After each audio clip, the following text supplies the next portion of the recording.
Ladies and gentlemen, welcome back to Innovation Theory with your hosts Daniel and Yusuf. Today we'll be interviewing Mr. Bob Ramli, an entrepreneur from Brunei who has a startup named Bruita that's based in Malaysia. We're going to get to know a little bit about his story and his journey of as a foreigner starting his company in Malaysia and all the challenges he's had to face so far and what he's done or is currently doing to overcome them. Welcome to the show, Bob. Thank you, Daniel. Yeah, so just to begin, could you tell us a little bit more about Burrita, or it has an app called Grocery, correct? Yeah, that's right. First of all, I'm very thankful for the opportunity to join Open Innovation Community. And Bruita basically started back in 2017. We established our company. We've incorporated our company in Malaysia back in 2017, and we are and from that company we are launching our app, which is called Grocery app. Just very briefly, what grocery is. As the name implies, in simple terms, I think grocery is akin to something like Trivago, but for groceries. So what we are a free mobile application that aggregates prices and promotions from various retailers for easy comparison. Our goal is to become an enabler in bringing digital saving solutions to Malaysian and a premier company in digital marketing solution serving our clients in the retailing industry. I think just to share a bit of our vision is to bring shoppers and retailers into a community and then build an ecosystem where shoppers and retailers can actually work together to co-create a win-win situation that will benefit each other. At this point, I wanted to clarify that our app is not just your typical e-commerce app for buying groceries. What we are is that we give the Malaysian people the right insights to the right product at the right price. So we are, I would say, a complete and smarter shopping app for groceries. So yeah, that's a little bit about Bruita and also grocery. That's great. We will later dive into more questions about the app itself and what came Mm. about it. But right now, we'll start with what's your story. So, Mm. how did you decide that you wanted to be an entrepreneur? What was that journey like until today? Okay, that very interesting question about my journey as an entrepreneur. Actually, I didn't plan out to be an entrepreneur. It sorts out. What is it? It came about through one of my talks and meeting with my friend. I have a background in strategic management, and I've always had that principle of always trying to look forward or think forward. So when we were like meeting one day, we wanted to actually start thinking about what should we do that will benefit us in the future, and therefore that's how grocery app actually started. It started back in 2015 actually, when we were meeting and talking about what is a good app that we can actually create that will be useful to the people.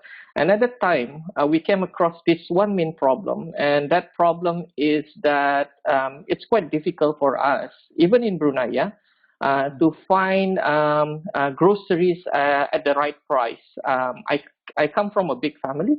My mother is always looking for the cheapest and the best price because it's quite pricey for her to actually feed us all since we have a large family. And from there on, since 2015, we kept on working on that idea until what it is now, and we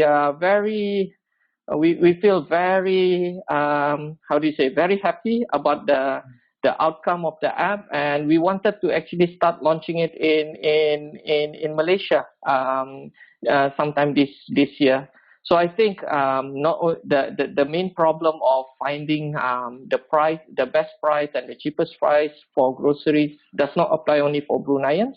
I think a lot of Malaysians also face the same problem, especially given the current condition of COVID-19, right? My journey so far has been very interesting. I get to meet a lot of startups and fellow entrepreneurs going back and forth from Brunei to Malaysia, KL.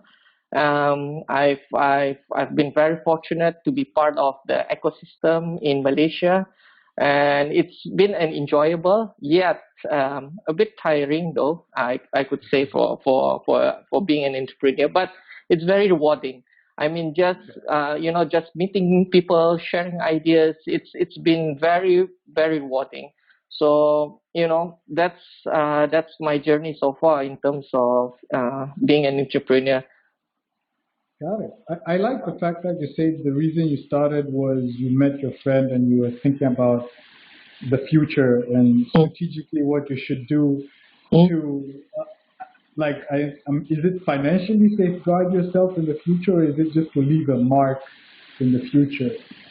Uh, it all started because I think back in 2015 there was this hype about how people are being successful creating an app, so we thought that it couldn't be that hard, creating an app, so we said let's try that. We've got a good idea, and at that time back in 2015 there was not a lot of similar apps like us. Even now, I would say our app is very unique. In essence, that it's not your typical, e-commerce, grocery price comparison type of app. It's much more than that. I will go into details later on, but yeah, thinking about back then, there was a hype about creating an app, and we said, okay, let's try to create an app for ourselves, and that's how it all started. But then again, you see, when we first thought about the idea of creating an app for grocery, right?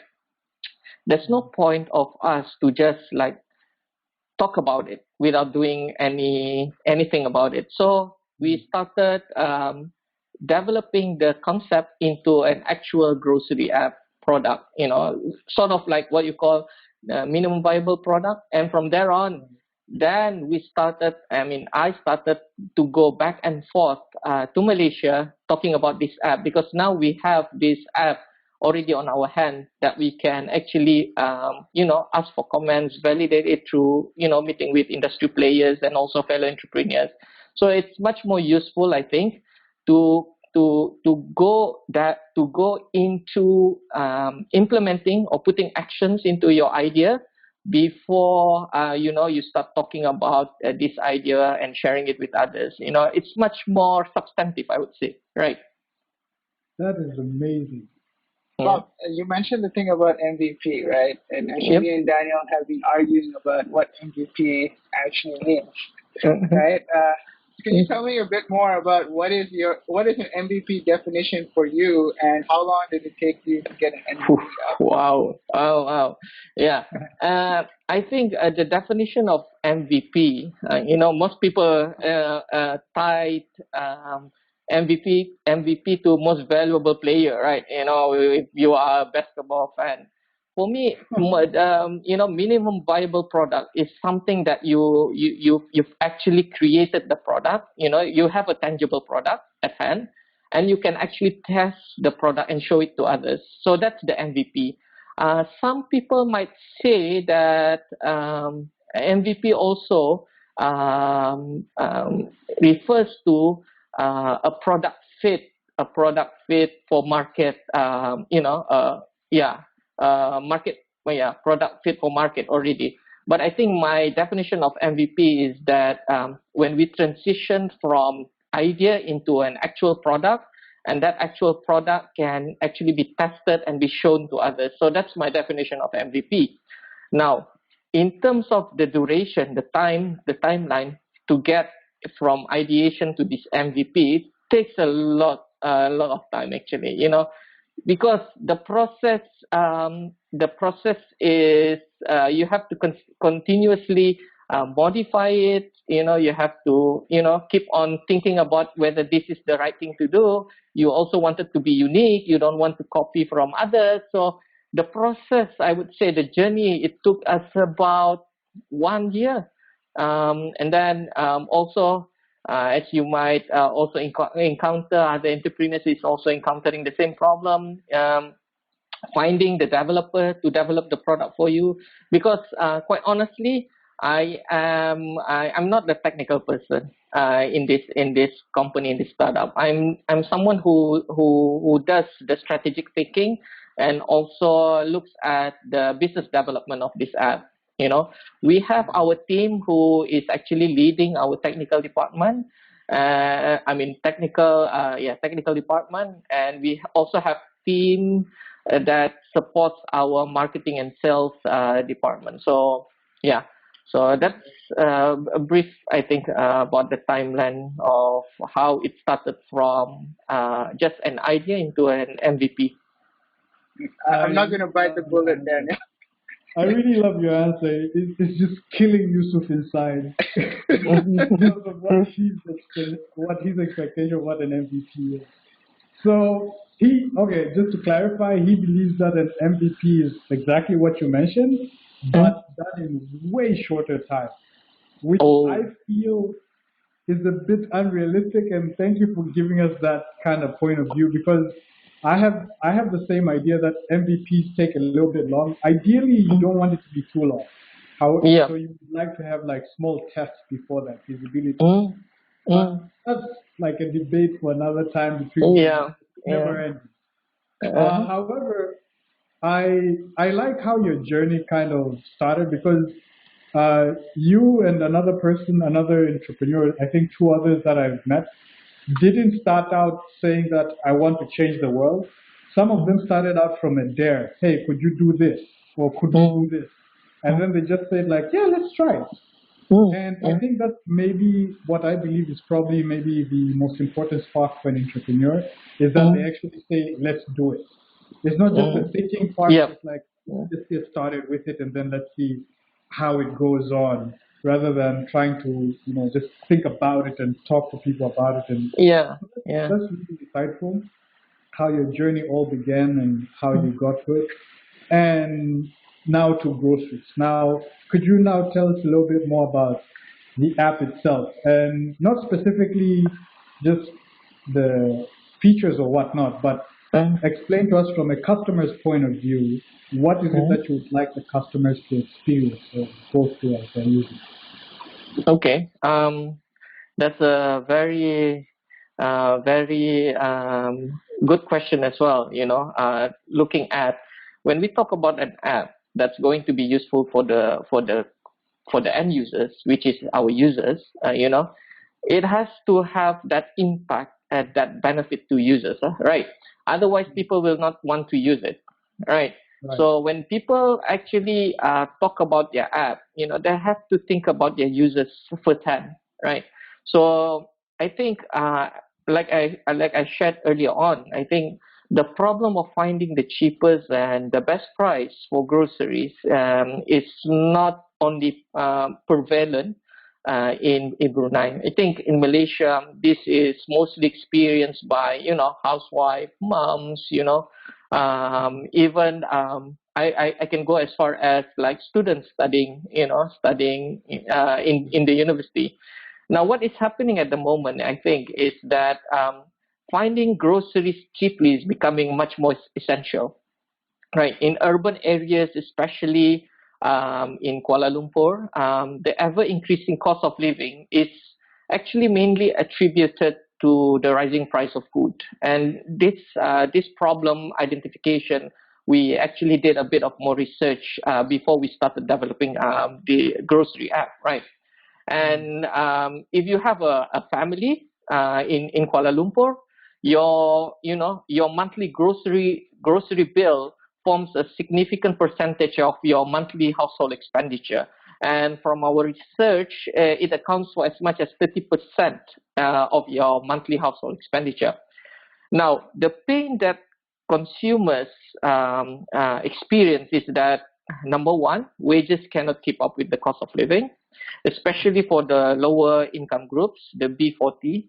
And even more pertinent now is that we are facing hard times during the current economic downturn caused by COVID-19. But beyond that, people are surrounded also by too many different stores, and they are, they have the luxury of too much choice, but yet they have very little time to choose to make these choices, right? Now, this is how I think grocery can come in and solve these problems for the shoppers. Um, Number one, through grocery, we allow people to actually share and compare grocery prices. We provide price comparison not only by item but also by stores. We categorize it by stores. So you can see the price of the items, and at the same time you can also accumulate all your shopping basket, and you can actually see the breakdown by different stores. So that's number one. Secondly is our geotagging function, which allows users to be matched of their current location to the nearest store selling at the best price, so that they wouldn't have to go far from where they are. So that's another experience that we wanted to actually tell to our users. The third one is, what's interesting is that users using our app can actually collect points when they share their prices with each other, and then they can use these points to redeem cash and other discount vouchers from the stores that they frequently go to. From that future also, we also have a feature that allows our users to actually scan nearby offers and discounts with our grocery go function. If you remember, back then there was like a hype also about Pokemon Go, where they go hunting for Pokemons. Right. So we have that similar gamification feature inside our app. And lastly, I think what's important is that we create that convenience for users to actually purchase these items. So through our app also, they can lastly purchase groceries from the nearest stores, and they can opt for collection or get it delivered to them by just using the mobile phone. I think that's the main features, as well as what we expect the benefit for our users to be using grocery. But then again, I think I wanted to also iterate in this in this opportunity that if you remember early on, we wanted to create that synergy between retailers and also consumers, right? So I think we want to create that balance. So what we do is that we think about our customer as also the retailer stores. So now, again, we have to create that. We are creating a platform that serves to actually look at the best common interest for both parties, namely the consumers and also the retailers. So now, through grocery, I think some of the benefits for our retailers and also our merchant is that, number one, we will effectively promote in-store deals using a mobile app. We offer an optimized advertising space in the app, which retailers can use to promote their brochures and leaflets. Again, I'm taking a real life example. The reason why I did this was because back then, when I go for Friday prayers, right? When I go for Friday prayers, I always found out that people like to slip this paper brochure in someone's windshield. Have you ever encountered that in Malaysia? Right. And then I thought about, that's not a good way to promote yourself. People get annoyed actually. I just don't bother to actually take a look at that paper, and I'll just throw it away. So I think in terms of what we offer in grocery is that we, like I said, you are able to actually optimize your advertising, reaching out to the right customer using our mobile app. Because we are building a community of consumers interested in groceries as well, right? Secondly, I think what grocery stores, what retailers are facing at the moment is that they are facing also stiff competition from online retailers.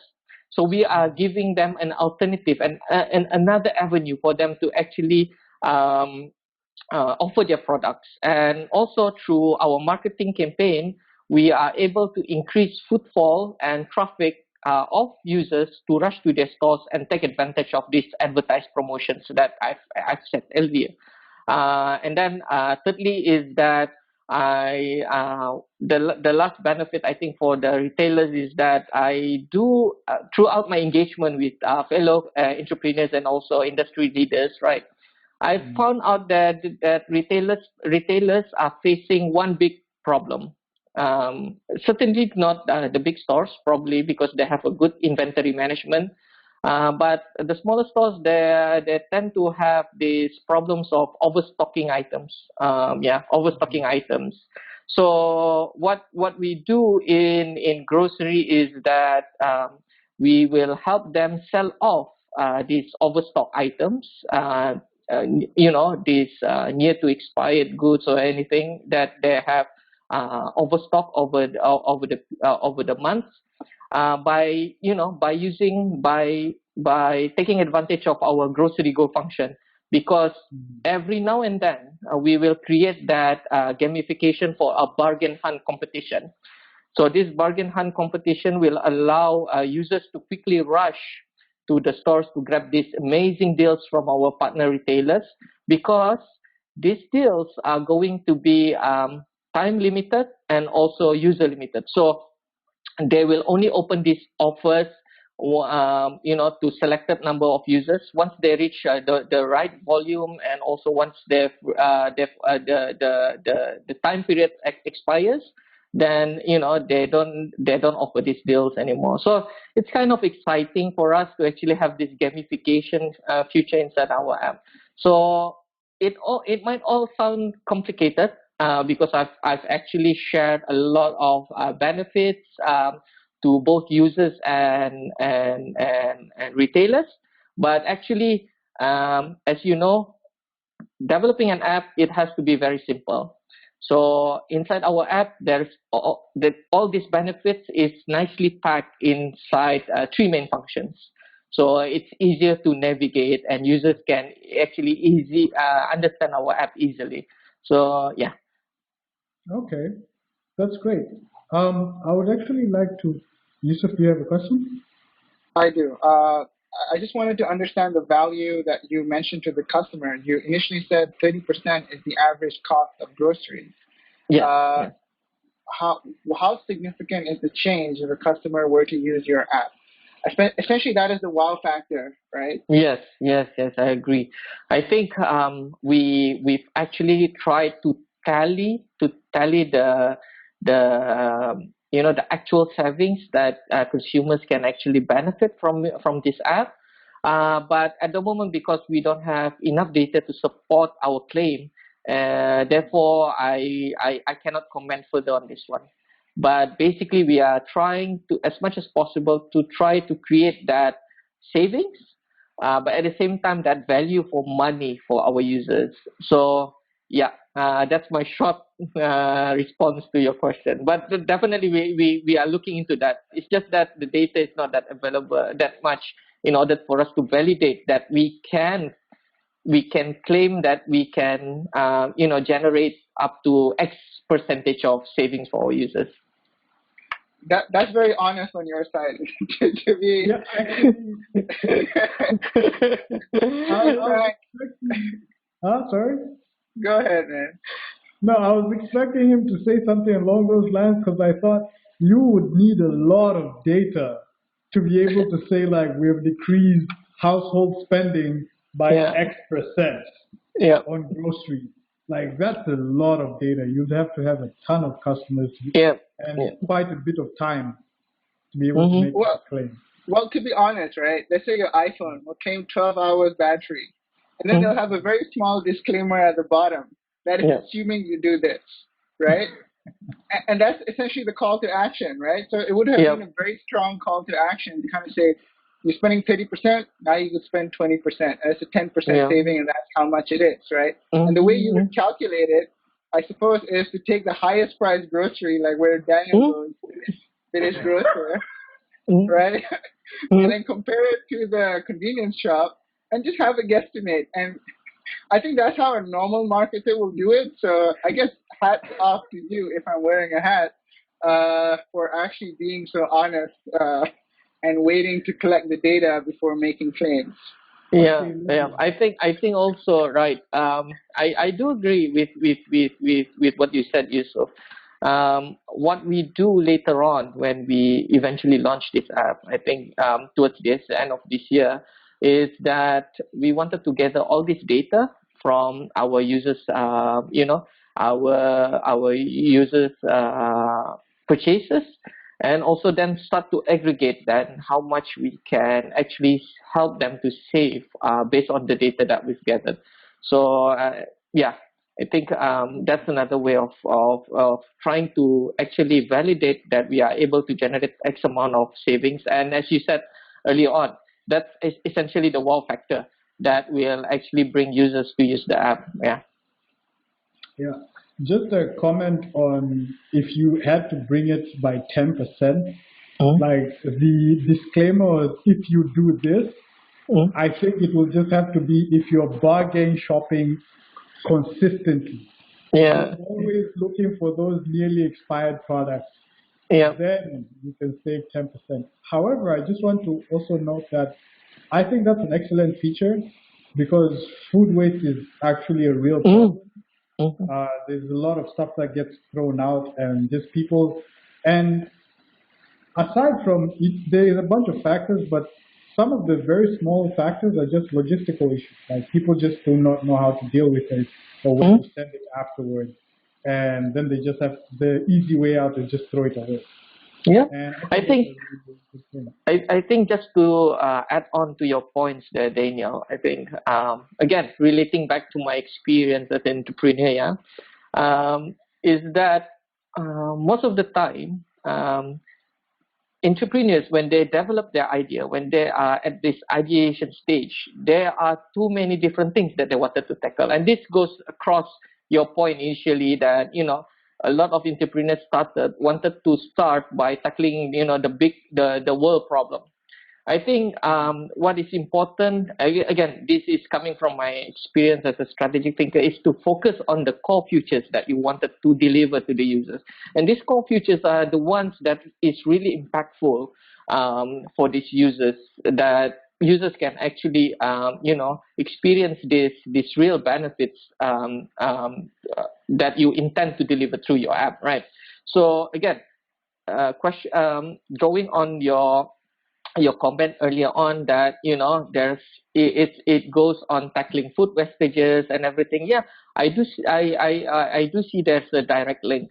But then again, when we were developing the ideas, the futures for the app, we really had to drill down and focus on the main futures that we want to exactly deliver to our users, because you cannot compress everything into an app. An app has to be very simple, right? So I do believe that principle where we try to make the app very simple. At the same time, although we are faced with so many different problems in groceries, we wanted to tackle the main problems for that is very impactful for our users. So that's how we came about the three main features for the app. So That is you an mentioned a very excellent. good point. Sorry, Dana. You mentioned a very good point about focus, right? Mm-hmm. And I think it's a very hard lesson for most entrepreneurs to stomach. I think a lot of times, as you said, most entrepreneurs, including me, uh, I'm not void of that. Whatever, Daniel. Mm. Mm-hmm. And but how to get that focus, how to really make that decision and stick to it. Do you have any advice that myself and other entrepreneurs can follow? I think speaking from someone who's just for me, I consider myself to be a beginner as an entrepreneur. I think I look up to a lot of people in Malaysia who does this on a full time basis, and I have my team to actually support me with that. But during the ideation stage where we have to focus, I think we actually have to do a lot of engagement with our consumers, try to understand them what they actually wanted in terms of the groceries, right? So that's what we did. That will help us to focus on the really critical issues of what we wanted to have inside the app. I think what is really important as well is to actually talk to the retailers. What is their what is their pertinent problems, and then try to find that commonality where we can actually benefit both parties as well. So that's how we actually drill down to the main focus of the app. Now again, I wanted to share also that we also, during the ideation stage, we also kept on changing. We had different ideas all the time. There's no harm in changing our app, until we finally drill down to these three main features that we wanted to deliver. I think that's the process that everyone has to go through. But then at the end of the day, it's your gut feeling as an entrepreneur, and what is your passion in terms of the impact that you wanted to deliver to the users and the retailers. And therefore, we've actually stuck down to those three main features that we feel is the right and exact feature that the retailers and also the consumers wanted to see for the app. So yeah. So I love this thing, right? So basically, you said you spoke to customers, you understood their perspectives, and then you used that as the main decision-making criteria. Although you added this another point of honesty that we had a lot of ideas, and then we trashed them, and then we tried something else. Yeah. But let's go back in hindsight. Now imagine you were a younger self. You're a younger person, but you have all this knowledge, right? I'm still young though. Yeah. I don't want you to believe I'm very old either. Okay. All right. All right. Would you do anything differently? And I guess that is the learning that other entrepreneurs can benefit from. Like, how can you minimize this constant process of perhaps having a lot of ideas and then just trying to minimize it? Like, is there a way that you would approach it differently to make this more efficient? I think that's a very interesting question. And from my point of view, everyone faces different unique situations when they wanted to start with their app, right? So in terms of me having an advice to my younger self, I don't know my fellow entrepreneurs can follow this advice, is that I think the thing that I would do differently is that, number one, I would actually do a lot more research if I have the time. So that's number one. I think that's really important. Secondly, thinking strategically, and these are the tools that we employed throughout our ideation processes. We've actually used a lot of strategic tools when we wanted to actually drill down what are the exact features that we wanted to deliver. So we've actually did a lot of I think we did this business canvas. We used this business canvas tool. We used this stakeholders analysis. We had this javelin board. We also did the javelin board, and I think we also used this risk assessment analysis. So I mean, that's just taking from my background as a strategic management. With strategic management, I think I would actually employ a lot more strategic tools into the design stage, so that I can expedite and make this ideation stage much more shorter. But I think another point that I wanted to actually share as well, nothing beats this engagement. This engagement with the retailers, trying to understand what's on the ground. So, engaging with retailers, engaging with consumers is really important for us. And I think using this, doing this engagement, it's going to be very time consuming. It's going to be very time consuming. So for me and the rest of the team, we prefer to get it right in the first place rather than keep on changing all the time. So I think engagement. I cannot say enough that engagement with retailers and also, who are your stakeholders is really important for you to actually focus on what's the right thing to do for the app. And one last question. I know, Daniel, I have been asking a lot. Uh, you mentioned engagement, right? And I think a lot of people believe in engagement. But one of the biggest problems with engagement is firstly asking the right questions. And I think we've seen this time and time again. When we engage people, we tend to push our solutions to these people. Right? Yeah, true, yeah. And I guess advice here on how to prevent that. Because you seem to be a believer of engagement. I see it in your eyes, like 100%, right? Like engagement seems to come over the webcam. I know, right? But no, I feel you believe in this idea of engagement. Like there's some people who don't, right? So how do you manage to not allow your solutions to creep in so that you can get actual insights? I think would be golden advice to any entrepreneur. And I guess if you just remember the next question, so you can answer them together. I see a lot of senior people in the strategic management space that when it comes to engaging customers, they always feel, hey, I've been doing this so long. I have this natural inclination. I know what the customer wants, right? How do you beat that bias? If Yep. if Yep. these questions make sense, yeah.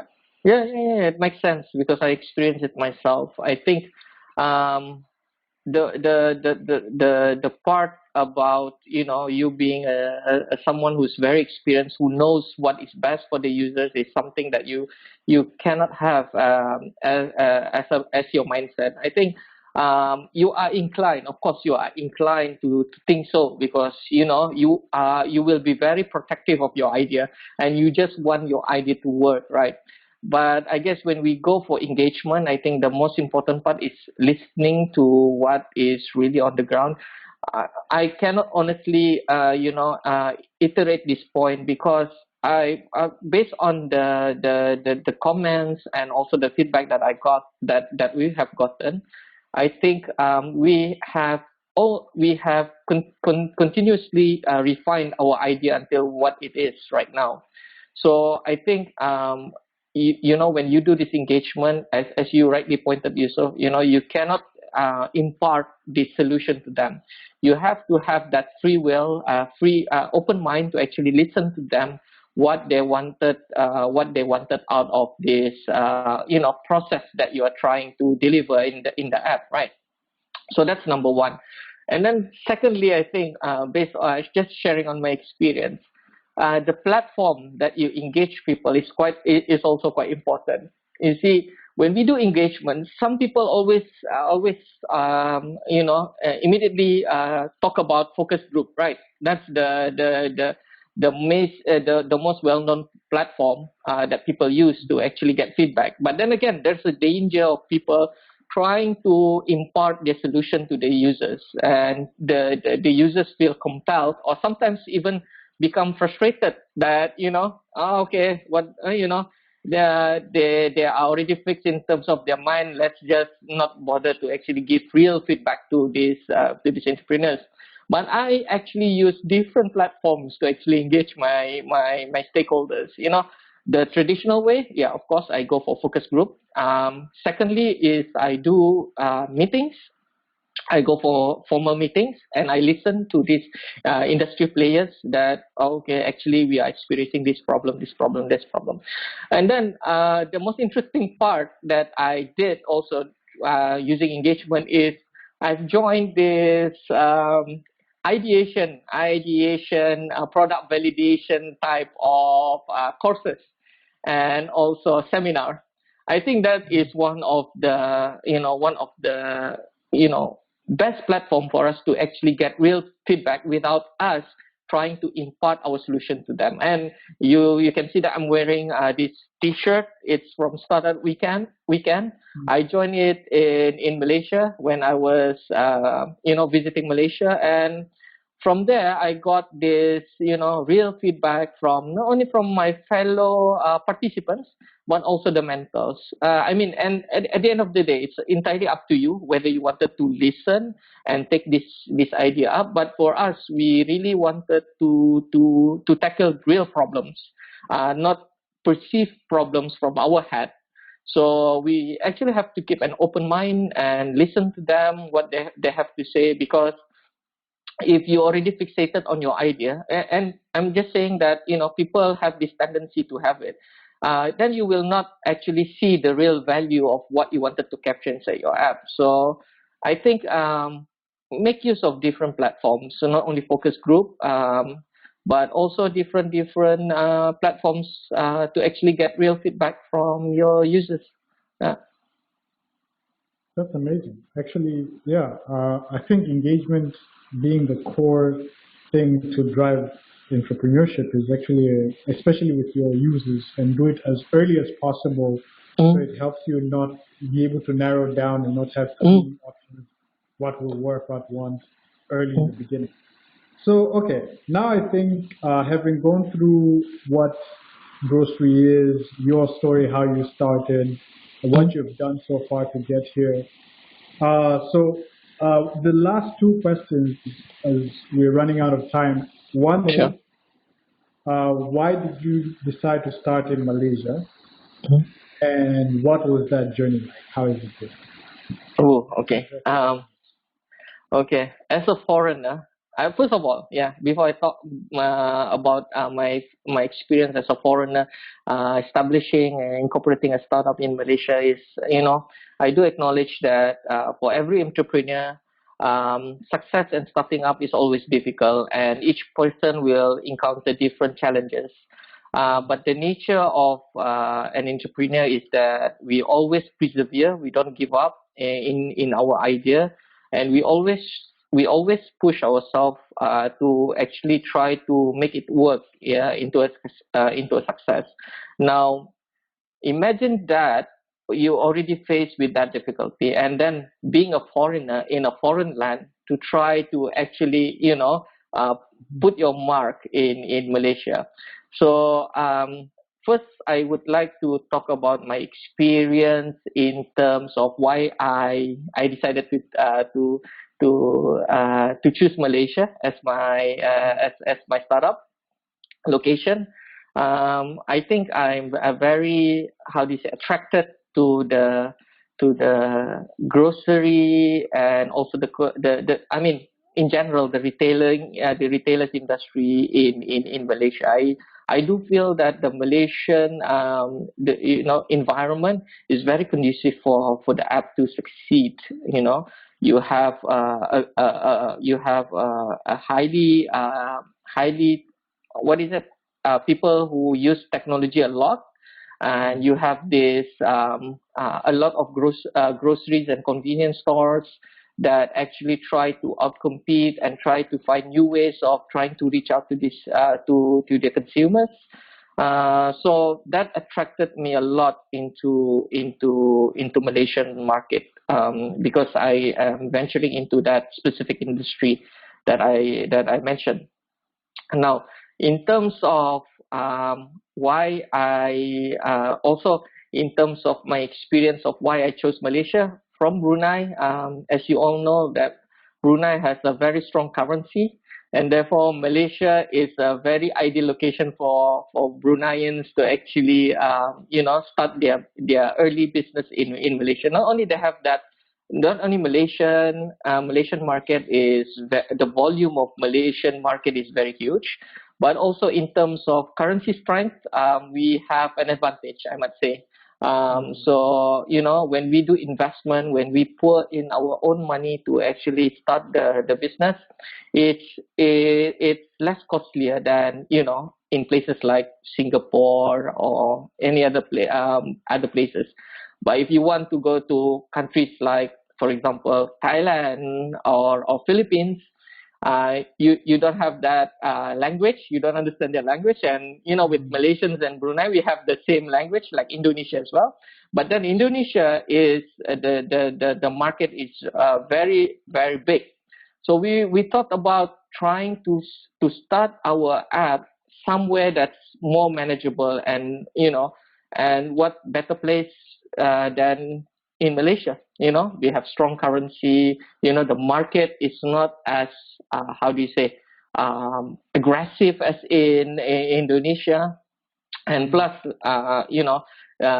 it's a good it's a good place to also start, because I've researched that they have a strong support ecosystem for these entrepreneurs. Not only the people, not only the existing Malaysian startups, but they're also welcome with open arms. Other startups that comes from different countries to set up in Malaysia. So I think I have to I have to acknowledge the strong and well supported ecosystem in Malaysia, and that's why I'm attracted to Malaysia. Now, going to Malaysia itself, it's not been easy. The first real experience of trying to study in Malaysia is, as you all know, I cannot be there 100%. So being a startup, you have this unique challenge whereby we wanted to start something, but let's not overcommit just yet. So in order for us to actually how do you say, address that problem, is I have to find a local partner. I have to look to find and look for local partners in Malaysia. So that was a very difficult process, because it's not easy to actually look for local partners, trying to share your ideas and see whether that person has this has the same passion as you and the same vision as you to actually grow the app and believe in the app. So yeah, the journey is both not to say frustrating. The journey is very it's very exhaustive, but at the same time it's very rewarding, because you get to know different people who you wouldn't otherwise meet with. You wouldn't meet these people if you don't actually have an app that you wanted to actually launch in Malaysia. So that's very rewarding, and at the same time very exhausting lah, because it will I throughout my experience, I didn't meet a local partner immediately during my first trip. I have to consistently go back to Malaysia, back and forth, to actually find the right partner for Bruita and grocery. So I'm thankful that now I have a strong, stable team that is able to support. And what is really important again, for me, the cohesiveness and the teamwork has to be very very strong for the group, because I do believe in the value of the team having the same mindset, the same vision. Otherwise, if you are not strong as a team, then that's a recipe for disaster already for your startup, right? So the cohesiveness, the they would say camaraderie of the team is really important, and that's the sort of qualities that I actually look for when I selected my partners. So yeah, and yeah, of course I have to have a mixed background of experience and also academic background and specialty from my partners, that we are able to actually condense and also complement each other during our to grow the business together. So yeah, just personal experience. That's really nice. I like the fact that you show how you really are into strategic thinking, because you said when you started and you said that Malaysia is a big market. I was going to tell you, like, actually in Malaysia, people look at this as a small market, Mm-hmm. but then compared to Brunei. But then you mentioned that the reason you didn't go to Indonesia is it's too big and too aggressive. So actually, Malaysia was just a strategic, nice starting point where it just had all the right environment to do it. So it's bigger than I guess Brunei, but not too big that it Yep. becomes overwhelming. Yeah. Exactly. Yeah. And if correct me if I'm wrong, one of your biggest challenges was actually establishing a team in Malaysia, especially because you're currently not living in Malaysia. Yep. Yep. And I'm guessing even now with COVID, it's forced remote working to even become more of a Yeah. real thing. Yep. So that cohesion is probably working out. Yeah, I mean, thank you very much. That's all from me. I don't have any more questions. I don't know if Yusuf has any. Okay, great. Thank you very much, Bob, for joining us and sharing your insights and experience. It's been a pleasure. Thank you, Daniel. Thank you, Yusuf. It's been a pleasure for me as well. And, hope to actually learn from everyone inside the community and grow the Yeah, community together. Yeah. thank you Inshallah. very Thank much. you, Bob. Thank you. Thank you. Bye.